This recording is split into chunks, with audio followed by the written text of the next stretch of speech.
Michel Drucker versus Laurent Delahousse, la vérité sur leur clash et les menaces. Le mythique présentateur Michel Drucker sera le 29 décembre aux commandes de l'émission Famille. Je vous aime en prime time sur France 3, mais l'animateur n'a pas toujours été doux avec tout le monde. Dans le paysage audiovisuel français, il est des monuments que le temps semble ne pas vouloir éroder. Michel Drucker, visage familier s'il en est, était l'invité des Europe 1 ce 19 décembre pour évoquer son prochain rendez-vous avec le public. Le 29 décembre, sur France 3, il reprendra les rênes de « Famille je vous aime », une émission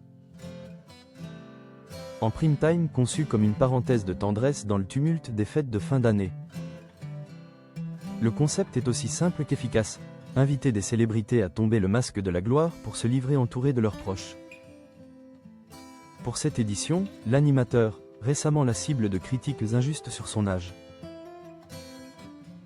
a réuni un plateau d'exception. On y retrouvera les inséparables Alain Souchon et Laurent Voulzy, l'inénarrable Chantal Latsou, ou encore le duo complice formé par Josiane Balasco et sa fille Marie-Lou Berry. Voir ces icônes interagir avec leur clan offre un spectacle rare, une authenticité que seul Drucker, avec son empathie légendaire, sait extraire. C'est un nouveau chapitre pour celui dont la carrière est une véritable épopée. Mais ce parcours de locomotive du PAF ne s'est pas fait sans quelques sorties de route mémorables. L'affaire Delahousse, quand le vernis craque. Si Michel Drucker est connu pour sa bienveillance,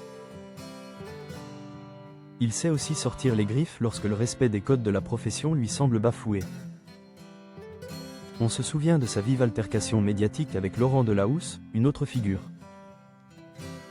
de proue de France Télévisions, dans les colonnes du Parisien. Drucker n'avait pas mâché ses mots, qualifiant son collègue de « pas un mec bien ». Derrière cette attaque frontale se cachait une blessure professionnelle profonde.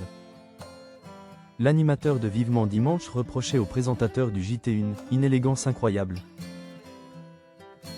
Selon lui, Delahousse aurait exercé des pressions répétées sur la direction pour obtenir la case horaire du 19h. Alors même que Drucker servait de moteur d'audience pour le journal. Un conflit de territoire et d'ego qui avait fait trembler les murs de France 2. Le recadrage et la sagesse maternelle. La polémique, violente, avait nécessité l'intervention de la direction générale de France Télévisions. Recadré par Takis Candilis, Michel Drucker avait fini par faire amende honorable. Avec cette pointe d'humour et des autodérisions qui le caractérisent. Si ma mère était encore en vie, elle m'aurait donné une claque. Delahousse lui aurait bien plu, confiait-il plus tard à Télé 2 semaines.